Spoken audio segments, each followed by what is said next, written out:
बिस्मिल्लाहिर्रहमानिर्रहीम। अस्सलाम वालेकुम। उम्मीद है कि आप सब खैरियत से होंगे। आज की इस वीडियो में हम ये डिस्कस करेंगे कि हम अपना फंक्शन कैसे बनाते हैं सी लैंग्वेज में। जैसा कि आपको पता है कि प्रीवियस लेक्चर में हमने ये पढ़ा था कि फंक्शन क्या होता है, और फिर हमने सी लैंग्वेज में देखा था कि सी लैंग्वेज में कितने फंक्शंस होते हैं। 2 फंक्शंस होते हैं, बिल्ट इन फंक्शन और यूजर डिफाइंड फंक्शन। मैंने आपको बताया था कि बिल्ट इन फंक्शन वो फंक्शन होते हैं जो कि लैंग्वेज में पहले से बने होते हैं, ठीक है। प्री डिफाइंड भी इनको कहते हैं, बिल्ट इन फंक्शंस को। बिल्ट इन फंक्शंस को लाइब्रेरी फंक्शंस भी कहते हैं, बिल्ट इन फंक्शंस को इंट्रिंसिक फंक्शंस भी कहते हैं। ये इसके डिफरेंट नेम्स हैं। फिर मैंने आपको बताया था कि दूसरे नंबर पे जो फंक्शंस सी लैंग्वेज में हैं वो है यूजर डिफाइंड फंक्शन, जो हमें खुद बनाने पड़ते हैं। प्रोग्रामर अपनी मर्जी से कोई ऐसा फंक्शन बनाता है जिसकी उसे जरूरत है, उसकी नीड है, उसकी डिजायर है, उसके मुताबिक वो एक फंक्शन बना लेता है। तो सी लैंग्वेज में सहूलियत है कि हम अपनी मर्जी का फंक्शन बना सकते हैं। फॉर एग्जांपल आपको मैंने लास्ट लेक्चर में भी बताया था, जैसे मैं ये चाहता हूँ, जैसे आपको पता है कि एक SQRT का फंक्शन है, SQRT ये एक फंक्शन है, बिल्ट इन फंक्शन है। इसका क्या काम होता है कि इसके आगे हम जो भी वैल्यू लिखते हैं, लाइक x y z, कोई भी वैल्यू जो हम देंगे उसका क्या होगा, उसका स्क्वायर रूट फाइंड हो जाएगा। हमने नहीं बताया कि स्क्वायर रूट कैसे फाइंड करना है। ये जिसने लैंग्वेज बनाई उसने डिफाइन कर दिया कि भाई स्क्वायर रूट इस तरह से फाइंड करना है। जब भी प्रोग्रामर SQRT लिखे और आगे ब्रैकेट में जो वैल्यू दे, उस वैल्यू का स्क्वायर रूट कैलकुलेट कर लो। सो मैं ये चाहता हूँ कि मेरी मर्जी का भी कोई फंक्शन होना चाहिए। लेट्स सपोज मैं ये चाहता हूँ कि जो मैं वैल्यू दूं, मैं चाहता हूँ एक फंक्शन हो जिसका नाम हो ABC फंक्शन का नाम हो, और आगे मैं जो भी वैल्यू दूं लाइक x, तो क्या होना चाहिए कि x जो है वो मल्टीप्लाई हो 5 के साथ और उसमें प्लस हो जाए x दोबारा, ठीक है। यानी जो वैल्यू है वो 5 के साथ मल्टीप्लाई हो और प्लस हो जाए वही वैल्यू जो ये थी पहले, ठीक है।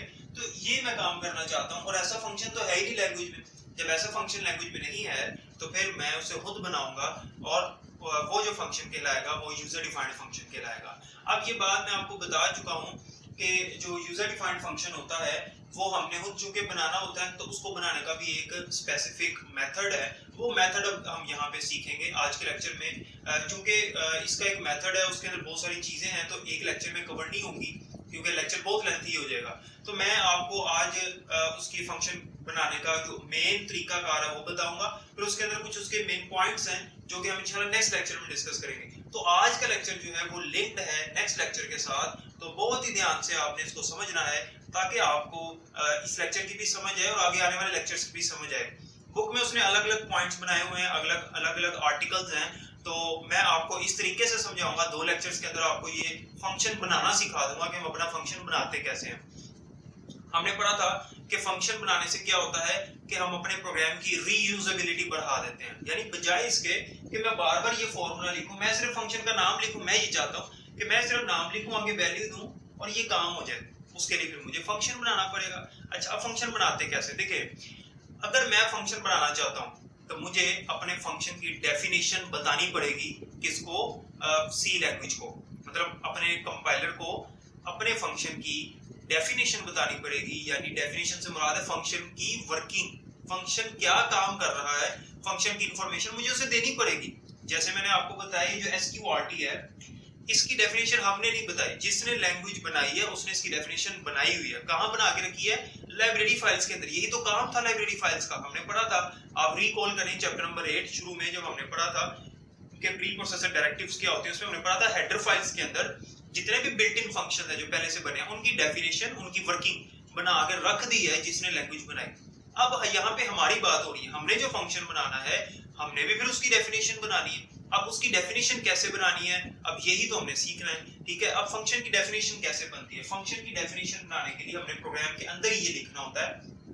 क्या लिखना होता है? हमने सबसे पहले फंक्शन का हेडर लिखना होता है, फंक्शन हेडर, ठीक है। उसके बाद हम फंक्शन की बॉडी बना देते, और इस बॉडी के अंदर हम फंक्शन की जो वर्किंग है वो लिखते हैं। स्टेटमेंट या सेट ऑफ स्टेटमेंट्स, जितनी भी हमने फंक्शन की वर्किंग बतानी वो हम यहाँ बताते हैं। तो उसके बाद यहाँ पे हम रिटर्न स्टेटमेंट लिख देते हैं फंक्शन के लास्ट पे, रिटर्न स्टेटमेंट, ठीक है। यानी बॉडी एंड होने से सिर्फ एक स्टेप पहले हम यहाँ पे रिटर्न स्टेटमेंट लिखते हैं। अब ये रिटर्न स्टेटमेंट क्या है, फंक्शन हेडर क्या है, ठीक है, ये भी मैं भी आपको बता दूं, परेशान नहीं होना। अभी फिलहाल ये देखें, मैं इसको जरा कंपेयर कर लूं, रिलेट कर लूं मेन फंक्शन के साथ। आपको पता है कि जो मेन फंक्शन होता है, जैसे हम लिखते आए हैं void मेन, और उसके अंदर हम अपना प्रोग्राम लिखते हैं। तो ये जो मेन है बेसिकली क्या है, फंक्शन ही है ना। हमने पढ़ा था कि मेन इज अ फंक्शन, और हर प्रोग्राम में मेन फंक्शन जरूरी है। और हमने ये भी पढ़ा था कि मेन जो है बिल्ट इन फंक्शन है, यानी कि ये ऐसा फंक्शन है जो कि प्रोग्राम में लैंग्वेज बनाने वाले ने पहले से बनाया हुआ है, और ये ऐसा फंक्शन हर प्रोग्राम में होना जरूरी है। अब जब हमने अपना फंक्शन बनाना है तो प्रोग्राम के अंदर मेन फंक्शन के अलावा ये तो लिखना ही लिखना है, मेन फंक्शन के अलावा हमें अपने फंक्शन की डेफिनेशन, उसकी वर्किंग बतानी पड़ेगी। वो आपकी मर्जी है, आप मेन फंक्शन से ऊपर अपने फंक्शन की डेफिनेशन बता दे, आप मेन फंक्शन लिखने के बाद उसकी डेफिनेशन बता दे, कोई मसला नहीं, ठीक है। लेकिन उस फंक्शन को आपने एक दफा डिफाइन करना है, बाद में उसका नाम आपने यूज करना है। जो भी हमने अपने फंक्शन का नाम रखा होगा उसका नाम यूज करेंगे, आगे वैल्यू देंगे, तो वो काम हो जाएगा जो काम हमने यहाँ बताया हुआ है। और वो जो फंक्शन को हमने यूज करना है वो हमने उसको मेन फंक्शन में यूज करना होता है, ठीक है। इसके अलावा दूसरे फंक्शन में भी कर सकते हैं, लेकिन अभी फिलहाल ये समझिए कि हमने उसको किसी दूसरे फंक्शन में, लाइक मेन फंक्शन के अंदर उसको इस्तेमाल करना है। डेफिनेशन उसकी हमने अलग से बतानी है। अच्छा, ये जो सारा हिस्सा है ये कहलाता है फंक्शन की डेफिनेशन का हिस्सा, जिसमें फंक्शन हेडर आ जाता है, फंक्शन की बॉडी आ जाती है और रिटर्न स्टेटमेंट आ जाती है। ये तीन चीजें आ जाती हैं। अब ये तीन चीजें क्या हैं, इनके ऊपर डिटेल बात करेंगे नेक्स्ट लेक्चर में। फिलहाल ये समझिए जरा कि फंक्शन हेडर जो है ये हम कैसे लिखा करते हैं। आप मेन फंक्शन को और कर लें, जिस तरह से हम मेन फंक्शन लिखते हैं इस तरह से अब हमने अपना फंक्शन लिखना होता है। हम क्या करते हैं, हम सबसे पहले लिखते हैं रिटर्न टाइप, उसके बाद फंक्शन का नेम लिखते हैं, फिर हम पैरामीटर्स लिखते हैं या आर्गुमेंट्स देते हैं, उसके बाद फंक्शन की बॉडी बना के उसकी जो भी वर्किंग है यहाँ पे लिखेंगे। अब ये रिटर्न टाइप क्या है, रिटर्न टाइप ये है कि फंक्शन जब हमारा सोल्व होगा, मतलब फंक्शन जो भी ऑपरेशन परफॉर्म करेगा वो किस टाइप की वैल्यू हमें रिटर्न में देगा।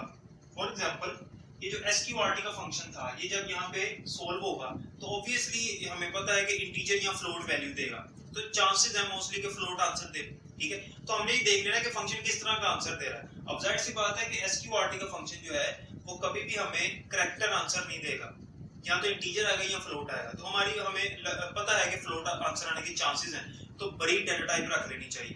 तो इसकी जो रिटर्न टाइप है वो क्या है, फ्लोट है।